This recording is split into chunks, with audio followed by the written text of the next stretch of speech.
కష్టపడడం కూడా ఇష్టపడితే ఎవరైనా సరే జీవితంలో సక్సెస్ అవుతారు. అందుకు best example Bollywood hot dancer Nora Fatehi.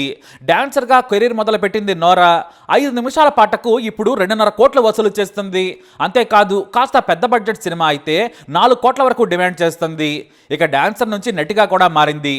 అయితే అసలు ఈమెది మన దేశమే కాదు, కానీ మన దేశంలో ఎలా పాపులర్ అయిందో తెలిస్తే షాక్ అవ్వాల్సిందే. ఎందుకంటే ఒక్క ఛాన్స్ అంటూ ఆమె ఏమీ తెలియకపోయినా సరే ముంబైలో దిగిపోయింది. నోరా ఫతేహి ఫిబ్రవరి 6, 1992లో కెనడాలోని టొరంటోలో పుట్టింది.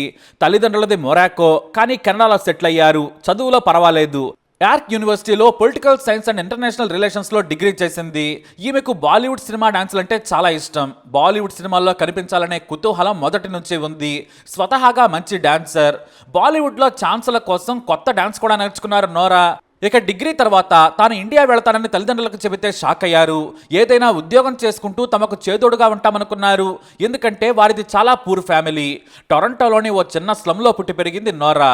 ఆమె ఇంట్లో కూడా 3 గదులే ఉండేవి. కాకపోతే ఇంటి ముందు కాస్త స్థలం ఉండేది. దీంతో ఇల్లు చిన్నదైనా కూడా బాగానే ఉన్నట్లు అనిపించేది. కానీ చలికాలం వస్తే నరకమే. ప్రతి సంవత్సరం ఇంటికి రిపేర్లు చేయించేవారు. ఇక ఇండియా వెళ్తానని తల్లిదండ్రులను బ్రతిమలాడింది నోరా. వద్దని తల్లిదండ్రులు కూడా నోరాకు ఖచ్చితంగా చెప్పారు. కానీ నోరా మాత్రం వినలేదు. తాను వెళ్తానని మొండికేసింది. కానీ నీకు అక్కడ ఎవరో తెలియదు, మన దగ్గర డబ్బులు కూడా లేవు, ఎలా బతుకుతావని తిట్టారు. అయినా సరే వెళ్తానని చెప్పింది. ఇక తల్లిదండ్రులు డబ్బులు ఇచ్చేందుకు కూడా సాయం చేయడానికి ముందుకు రాలేదు. చివరకు కొంతమంది స్నేహితులు సాయం చేశారు. తల్లిదండ్రులకు చెప్పిన నోరా ఇక ఏదైతే అది అయిందని టొరంటో నుంచి డైరెక్ట్గా ముంబైలో దిగిపోయింది. అప్పటికి విమానం దిగిన తర్వాత తన చేతిలో 5,000 మాత్రమే ఉన్నాయి. ఎయిర్పోర్ట్లో దిగగానే ఆమెకు అదృష్టం కలిసొచ్చింది. ఒక టాక్సీ అతనితో మాట్లాడింది.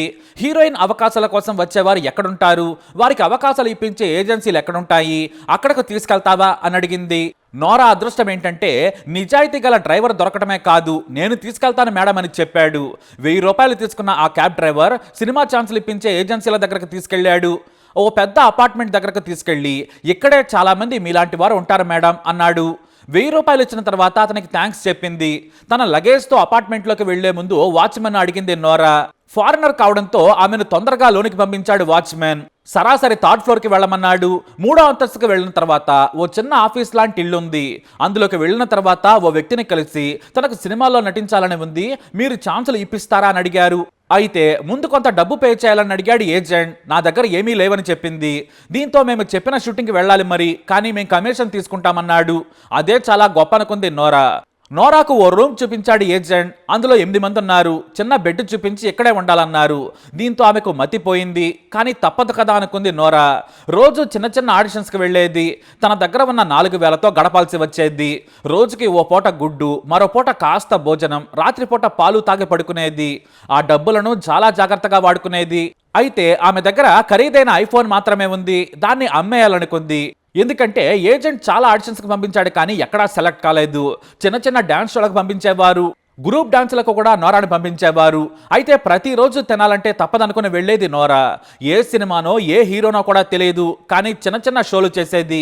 ఆ వచ్చిన డబ్బుల్లో కమిషన్ తీసుకునేవారు. ఆ తర్వాత ఇంటి అద్దె, భోజనం ఖర్చులని చివరకు ఏ 100-200 చేతిలో పెట్టేవారు. దీంతో ఇక తప్పేది కాదు. ఇక తన తోటి 8 మంది అమ్మాయిలు సైకోల్లా ఉండేవారు, పద్ధతిగా ఉండేవారు కాదు. జీవితం మీద కసి లేదని బాధపడేది. కానీ తాను మాత్రం ఉదయం నుంచి రాత్రి వరకు ప్రతి సినిమా ఆఫీస్కి తిరిగేది. అయితే చివరికి రోర్ అనే సినిమా కోసం డైరెక్టర్ కమల్ నోరాని ఎంపిక చేశాడు. ఇచ్చిన మాట ప్రకారం రెమ్యునరేషన్ తక్కువ ఇచ్చినా కూడా సినిమాలో కెరీర్కు బాటలేశాడు. అయితే అదే సమయంలో తెలుగు డైరెక్టర్ పూరి జగన్నాథ్ కొత్త హీరోయిన్ కోసం ముంబై వెళ్ళాడు. అక్కడ పూరి చాలా పాపులర్. పూరి వచ్చాడంటే 100 అమ్మాయిల ఫోటోలు ముందుండేవి. అయితే ఫారెన్ లుక్ ఉన్న నోరా ఫోటో కూడా చూశారు ఆయన. ఆడిషన్ చేసి మీరు ఓకే పర్ఫెక్ట్ అన్నారు, కానీ సినిమా ఛాన్స్ మాత్రం కాదు, సాంగ్కి డాన్స్ చేస్తారా, సింగిల్ సాంగ్ మొత్తం మేమే ఖర్చులు పెట్టుకుంటాం, రెమ్యునరేషన్ కూడా ఇస్తామన్నారు పూరి. దీంతో పూరి గురించి గూగుల్లో వెతికిన నోరా ఎగిరి గంతేసింది. అదే టెంపర్ సినిమాలో రెచ్చిపోదాం పాట. ఆ తర్వాత విక్రమ్ భట్ ఈ సాంగ్ చూసి మిస్టర్ ఎక్స్లో ఛాన్స్ ఇచ్చారు. ఇక ఆ తర్వాత కెరీర్కు కాస్త గ్యాప్ వచ్చింది. అప్పుడు బిగ్ బాస్ 9 సీజన్లోకి వస్తారా అంటూ పిలుపు వచ్చింది. కానీ తాను మొత్తం ఉండలేనని చెప్పడంతో రెమ్యునరేషన్ ఆఫర్ చేసి వైల్డ్ కార్డ్ ఎంట్రీ ద్వారా పంపిస్తామన్నారు. సరే అనడంతో బిగ్ బాస్లోకి వెళ్ళింది నోరా. ఇక హీరోయిన్ కావడంతో ఆమెకు వారానికి 4 లక్షలు ఇచ్చారు. ఆ ఆఫర్ చూసి ఆమెకు మతిపోయింది. తన కష్టాలు తీరాయనుకుంది. బిగ్ బాస్ వైల్డ్ కార్డ్ ఎంట్రీగా వెళ్లి 12వ వారం బయటకు వచ్చేసింది. అయితే బిగ్ బాస్ కారణంగా జలక్తికి లాజే అవకాశం వచ్చింది. అంతేకాదు మై బర్త్డే సాంగ్ సినిమాలో ఛాన్స్ రావడంతో వెనుతిరిగి చూడలేదు నోరా. బాట్లా హౌస్ నుంచి భారత్ మూవీ వరకు వరుసగా హాట్ సాంగ్స్ లో అదిరిపోయే పాటలు చేసి సెటిల్ అయిపోయింది. Varun Dhawan movie street dance లో ఓ డాన్సర్ గా కనిపించింది. ఇలా వరుసగా మూవీస్ మాత్రమే కాదు, యాక్టింగ్ కెరీర్ లో కూడా బాగానే మంచి అవకాశాలు దక్కించుకుంది నోరా. ఫైనాన్స్ కష్టాలు తీరాయి. బాహుబలిలోని మనోహర పాటతో తెలుగులో మరింత గుర్తింపు తెచ్చుకుందని చెప్పొచ్చు. తెలుగు, హిందీ, మలయాళం సినిమాల్లో కూడా ఛాన్సులు దక్కాయి. ఇక రీసెంట్ గా తెలుగు మూవీ మట్కాలో కూడా మెరిసింది బ్యూటీ. మ్యూజిక్, వీడియోలు, టీవీ షోలతో నిత్యం బిజీగా ఉంటుంది నోరా. ఇప్పుడు మూవీలోని ఓ 5 నిమిషాల పాటకు ఏకంగా 2.5 కోట్లు తీసుకుంటుంది నోరా. ఎక్కడో టొరంటోలోని ఓ చిన్న స్లమ్లో పుట్టి పెరిగిన నోరా దేశం కాని దేశం వచ్చి ఇప్పుడు మన దగ్గర సెటిల్ అయింది.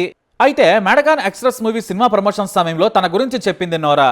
అందరూ అనుకున్నట్లుగా నేనేమీ రిచ్ కాదు, నేను కూడా ముంబైలోని చిన్న ప్రాంతం లాంటి గల్లీలోనే పుట్టి పెరిగాను. కేవలం 5,000 రూపాయలతో నేను విమానం దిగాను. నేను సినిమా అవకాశాల కోసం తిరిగిన సమయంలో ఏజెంట్లు దోచుకునేవారు. వారి కమిషన్ వాళ్ళు తీసుకోవచ్చు, తప్పులేదు. కానీ మొత్తం డబ్బులు తీసుకొని కేవలం 100 రూపాయలు చేతిలో పెట్టేవారు. అదేమంటే మేము ఈ రోజు మీకు ఛాన్స్ ఇస్తున్నాం, రేపు కోట్లు సంపాదిస్తే మాకేమైనా ఇస్తారా అంటారు. వారి వల్ల చాలా మంది అమ్మాయిలు సినిమాలు వదిలేసి పారిపోయారు. కొంతమంది అసభ్యంగా కూడా ప్రవర్తించేవారని చెప్పారు ఆమె. అయితే తన జీవితంలో అత్యంత బాధాకరమైన విషయం ఏమిటంటే యష్రాజ్ సినిమాలో నటించాలనేది. ఆడిషన్స్కి వెళ్ళింది. అయితే ఏదైనా ఓ సీన్లో డైలాగులు నేర్చుకుని రావాలన్నారు. వారం రోజుల పాటు నిద్ర లేకుండా గడిపింది నోరా. నేర్చుకున్న తర్వాత చాలా కాన్ఫిడెన్స్ కూడా వచ్చింది. తీరా ఆడిషన్ ఇచ్చాక అక్కడ బాగానే ఉందన్నారు. ఆ మర్నాడు ఫోన్ చేస్తే మీరు సెలెక్ట్ కాలేదన్నారు, మీ పర్ఫార్మెన్స్ బాగోలేదన్నారు. ఆ కోపంలో నేను నా ఫోన్ పగలగొట్టేశాను. ఇవే కాదు, 2-3 సినిమాల్లో కనిపించినా కూడా ఆడిషన్ చేసిన తర్వాత నచ్చలేదు, నీకు యాక్టింగ్ రావడం లేదని మొహం మీదే చెబితే బాధ అనిపించేదని బాధపడింది నోరా. కానీ సినిమా ఇండస్ట్రీలో ఏదైనా సాధ్యమే, అందుకు నేనే ఉదాహరణ. ఇక్కడ ఫైట్ చేయాలి, మన టైం వచ్చే వరకు ఎదురు చూడాలి, వచ్చిన ప్రతి అవకాశం చేజిక్కించుకోవాలని చెప్పింది నోరా. ముంబైలో ఇల్లు కొనుక్కున్న నోరా ఇక్కడే సెటిల్ అయింది. పుట్టింది కెనడాలో అయినా కూడా నా మనసు ఇండియా చూసినప్పుడు నేను ఇండియన్ అని ఫీల్ అయ్యాను. నాకు ఈ దేశం చాలా ఇచ్చింది, చాలా నచ్చింది. నాకు భారతదేశం అంటే ఎంతో ఇష్టమని చెప్పింది నోరా ఫతేహి. నా తల్లిదండ్రులు కూడా చాలా రోజులుగా నాతో పాటు గడుపుతున్నారు. నన్ను చూసి వాళ్ళు గర్వపడుతున్నారు. నా సక్సెస్ చూసి ఇది కళా నిజమా అంటారని నవ్వుతూ చెబుతారు నోరా ఫతేహి. ఇండియా వెళ్ళి బాలీవుడ్ సినిమాలో నటిస్తానంటే నాకు పిచ్చన్నారు. నాకు ఎయిర్పోర్ట్లో వీడ్కోలు కూడా పలకలేదు నా తల్లిదండ్రులు, నా ఫ్రెండ్స్. కానీ నేను అదే ఎయిర్పోర్ట్లో దిగితే నన్ను రిసీవ్ చేసుకోవడానికి నా పేరెంట్స్తో పాటు నా ఫ్రెండ్స్ కూడా వచ్చారు. ఈసారి నేను కాస్త డబ్బులు తీసుకుని వెళ్ళాను, కానీ వాళ్ళు నేను ఆశ్చర్యపోయే ఘటనలు ఎయిర్పోర్ట్లో జరిగాయి. నేను బయటకు వస్తుంటే ఇండియన్ మూవీ ఫ్యాన్స్ నన్ను గుర్తించారు, నోరా మ్యామ్ అంటూ పిలిచారు, ఫోటోలు దిగుతూ ఆటోగ్రాఫ్లు అడిగారు. అది చూసిన మా వాళ్ళంతా కూడా షాక్ అయిపోయారు. నా సక్సెస్కు ఇంతకంటే గుర్తింపు ఇంకేం కావాలి? నేను దేశంలో ఎక్కడికి వెళ్ళినా గుర్తిస్తున్నారు, చివరకు విదేశాల్లో కూడా. కష్టపడితే సినిమా ఇండస్ట్రీలో ఏదైనా సాధ్యమేనంటున్నారు నోరా ఫతేహి. అలా 100 రూపాయల కోసం కూడా నోరా ఫతేహి పనిచేసింది. కానీ సక్సెస్సే ధ్యేయంగా పెట్టుకుంది. అది సాధించింది నోరా ఫతేహి. మరి ఈ స్టోరీపై మీ అభిప్రాయాన్ని కమెంట్ ద్వారా తెలియజేయండి. వీడియోని లైక్ చేయండి, షేర్ చేయండి, మా ఛానల్ని సబ్స్క్రైబ్ చేసుకోండి.